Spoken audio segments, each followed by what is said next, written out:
So before we get started into the world of drones, it's very important to understand that a drone is a system that has components. Like a car is a moving mechanical piece of equipment that's built on components. And these components are defined and designed along with subcomponents and the infrastructure and urban space in which it is used. With that, we need to just have a look at when you think of a drone, you need to think of what is the drone going to be used for. You don't have the same drone that does a spray. You don't have the same drone that is used for imagery. Every mission has a specific requirement. So may it be delivery of cargo, delivery of a person, or something like cleaning a sewer. Each drone is designed and developed as per the specific mission. And along with the hardware, you can think of software, services, and this is a very progressive industry. It's young, and this is going to create a lot of jobs in the future. So we're going to go straight ahead into what are the problems of an urban environment. Right, when we think of a city, we think of an extended home. Where do I stay? In a house. But how much time do I spend in the house? As you grow up, you start interacting with the city. You walk to your office, you drive to your market, you go to the local restaurant with your friends, and all this is a part of your as-built space. Your feeling of this is where I stay. This is how I interact with my extended family, so to say. But as we start living in a city, we start understanding these are real problems. Like when you walk, is there a specific spot in your daily walk where you see a piece of garbage and you think this needs to be solved, but nothing's happening, right? So we can think of waste and pollution, infrastructure, knowledge of the city, and then future plan. So let's say you get up one morning, now you've had a son, and you think, where do I put my son into a cricket class, right? So as you grow old, as you grow up, you start understanding you have requirements that need to be designed for in the future where you stay. So now we get into a little personal journey with my phone and my camera. So I like to walk around if I get time. And you know, one of the most amazing things I like to walk around are canals. Like this is a picture of a canal at Link Road, DN Nagar Metro in Andheri West. And you can see it's dirty. Nobody likes it. Nobody wants to go there. I've had the very similar instance in Lajpat Nagar when you're walking from Nizamuddin to Ashram Road on Mathura Road. You have a picture of a canal. Did you stop and just take a picture? Is it awesome? And you know what's the irony? My son loves water. And I took him and he asked me, क्या मैं इसमें नहा सकता हूँ? Can I bathe in this? Can I swim in this? And that got me thinking, can I solve this problem in the next 10 years? Is this the kind of problem that I want to solve, right? So then let's look at another instance. That's a picture at 11 p.m. at night. It's pujas, you know, festive season. I look out and I'm talking to my son about a nursery rhyme called Twinkle Twinkle Little Stars. And the irony is my son has never seen a star. Okay, so then we come into real life situations, right? Cables. We love cables. We get power from cables. But is that the space of how cables are going to be? Like last night I was walking on Market Road, same problem. And of course, water. Can't live without it, can't live when it enters your house. So this is an example of water getting overflowed from a canal during a heavy rainfall. You know, sewage entering your house, how does it feel? If you are an elected representative in that area, your life is really messed up. You know this problem. Not all bad. You have some good things. Like in Lower Parel, I've had the pleasure of identifying this area that's a really nice common space built under a flyover. Here, I had the pleasure of just running into a open court, tennis court in Gudalur in the middle of the forest. And I thought, wow, you know, you are playing tennis and literally there are monkeys above you. So you get thinking, hey, can this be replicated, right? So then you look at even the past or design flaws or how a city has moved. You also have, what do we say, issues in a city that are unaddressed. So Chennai we know is a pain point of floods. I think a lot of cities, I think Kerala is also not alien to that problem. So this is a picture of Egmore at a hotel from the 4th floor, a situation of the canal. So nobody's ever inspected it because nobody can even enter that plot. Here on the highway, you've got steel structures built, lying. Maybe they were used 20 years ago, but today nobody's touching them. So right, when you, as a person living in a city, interact with all this, you start thinking, okay, let's change this. And so that gets you thinking and saying, if I want to change this, I need to measure it. Because unless you measure it, how do you manage it? That's how I think. I think all of us are engineers. Either we are perception engineers, architectural engineers, social engineers. We try to engineer our lives. But really, are we actually engineering our lives for the better or for transaction? Either way, so this is a really amazing statement that got me started working on drones, right? So after having spent 10, 12 years in the government space, in utilities, servicing, working as the arm of the government and trying to solve problems, I thought, okay, the mindset that got me into this problem cannot solve it. So let's come out and see how can we solve the problem. So first, let's capture data. So if we want to capture data, we think about a drone solution. So we have had the pleasure of setting up the world's first drone data call center for a city in Newtown, Calcutta, where we fly drones for anything. We give data, and I'll be just sharing pictures of use cases of that data.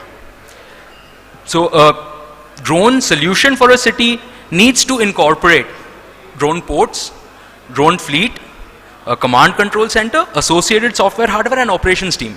Why I am focusing on drone port is because as urban designers, I think you need to even start thinking about incorporating that into design.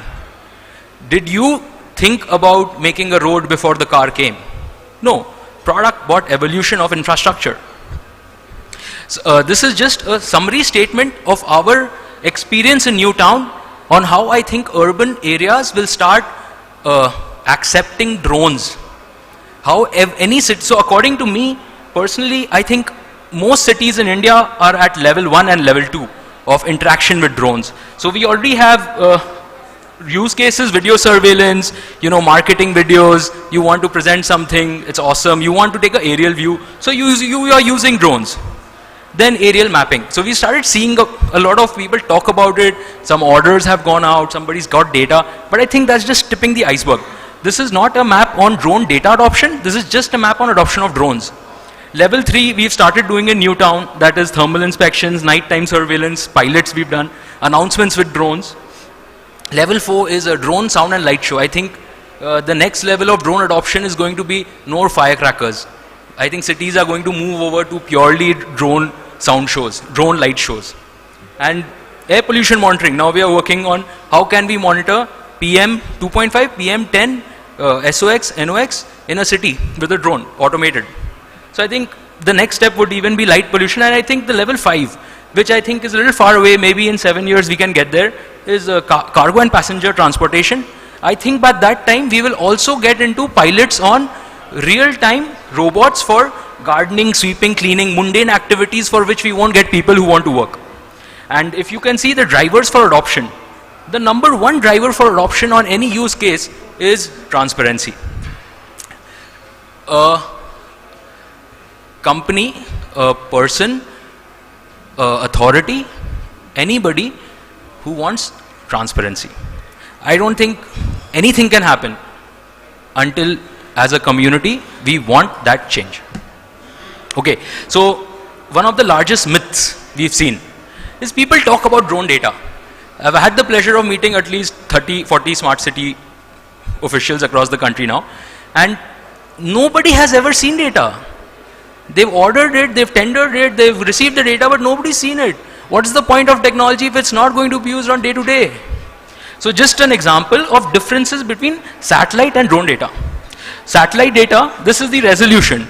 It's great for macro level planning, but it's not at all usable for micro level planning. Drone data is 1.5 centimeter, aerial imagery is 5 centimeter, satellite data is 5 meter. When I say this, it means this is the amount of land value per pixel on the computer screen. Matlab you zoom it, more than that you can't see.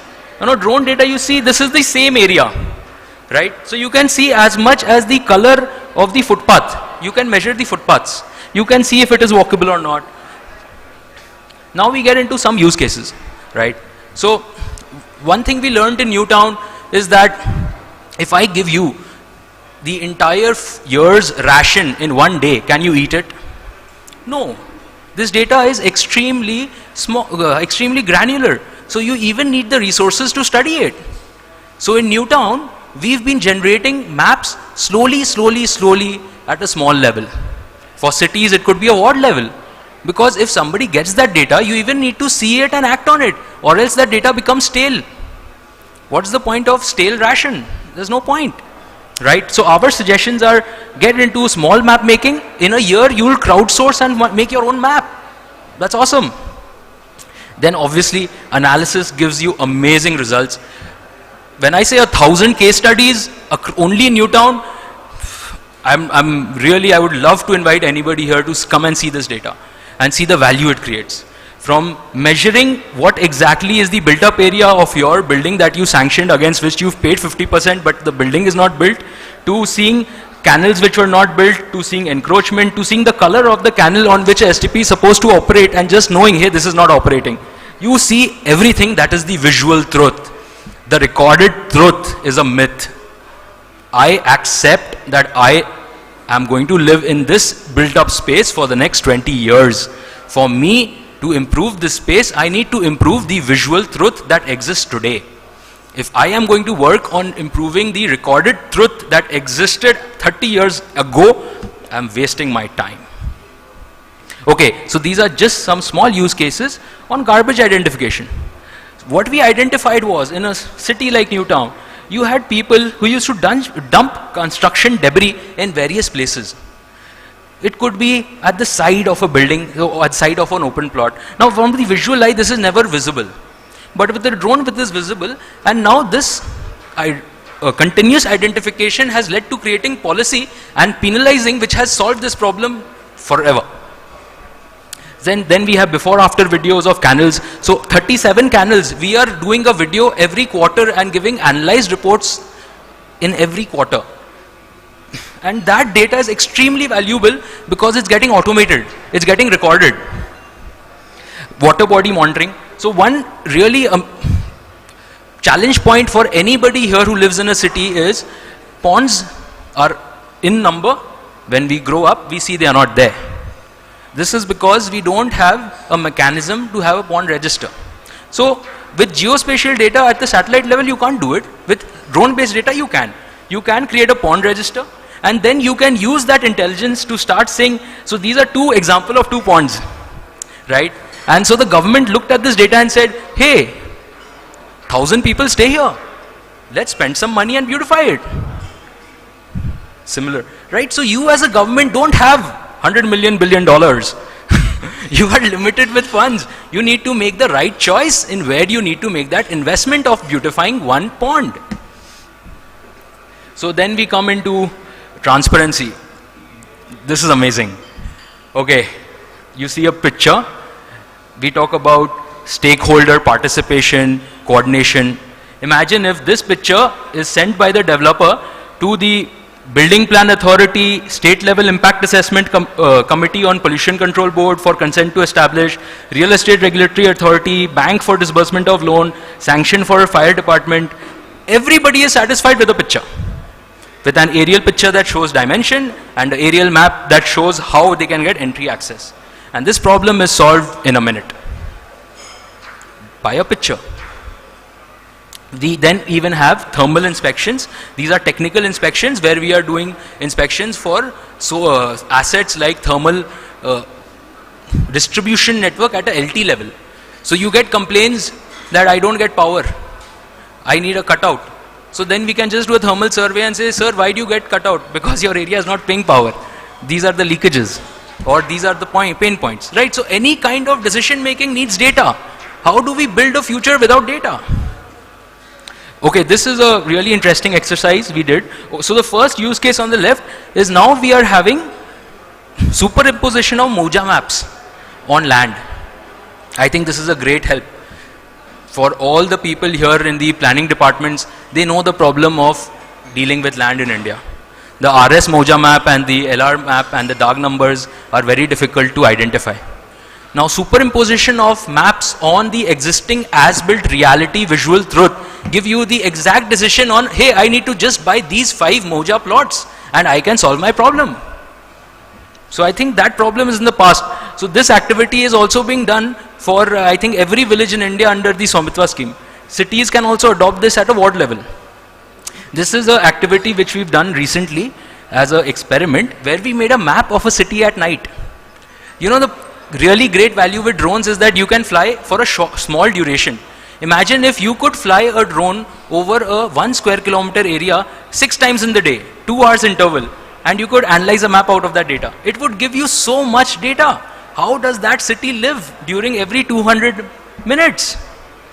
You get the truth. As an urban planner, we need to realize as a society that urban planning is not land redevelopment but civilization development.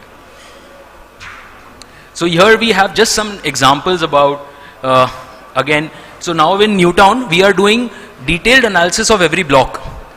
We are trying to analyze what is the footpath, what is the parking space. So these are 2 images examples of the same area, orthos of different times of the year. So there's construction going on, then construction cleared.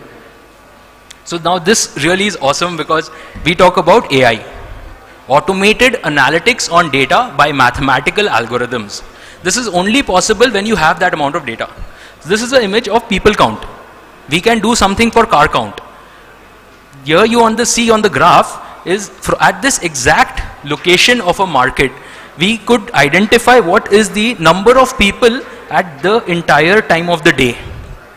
So this tells us the people who were operating at a municipal level were under the assumption that this market is active in the morning. But data revealed that no, it is active during 3 times of the day. Morning, just after midday and night. Right? So then we come into detailed surveys. Here is a picture of where a drone survey on analysis has revealed where an embankment broken. Now if this was not addressed immediately thereafter, the road would cave in and this would lead to at least a 5-6 lakh rupee loss. And maybe a loss of somebody's health or damage. But with the aerial survey, you could proactively identify that problem.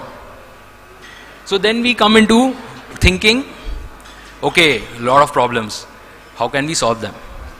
So if we have more and more drone adoption, more and more data collection, we can think about creating algorithms to give us complex answers.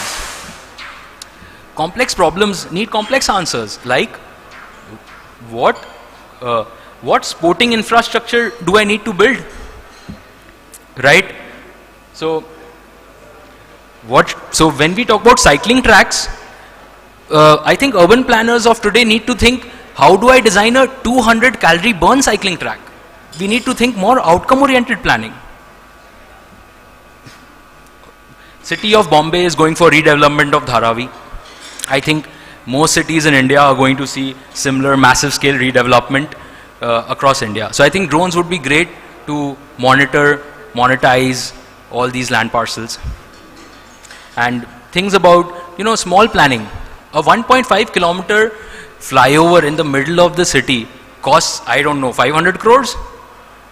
Maybe you can spend a lakh or 2 and take 10 videos of that area during different times of the day to justify that investment.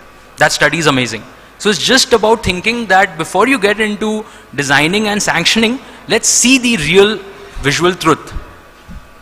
So we want to envision building an AI that could maybe be a social bot for a city that could say the problems on social media every day transparently. We would love to work with a municipality or a government body to do that.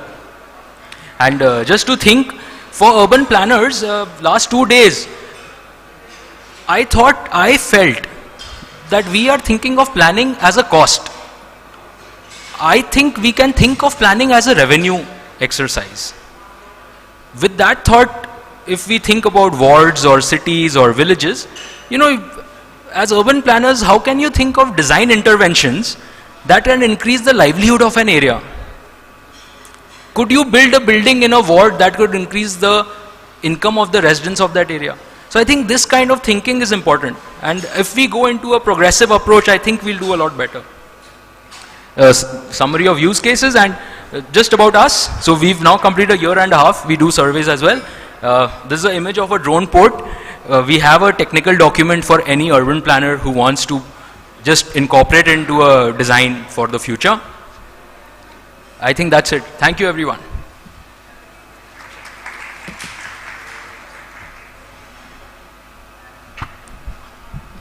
So we'll have a tea break now. Afterwards, we'll reassemble for the presentation on presented by ULTS. Yeah? Yeah? So now we'll have a press conference by our distinguished guest, Sri Keshav Verma sir, after during this tea break, and after that we'll reassemble for next session.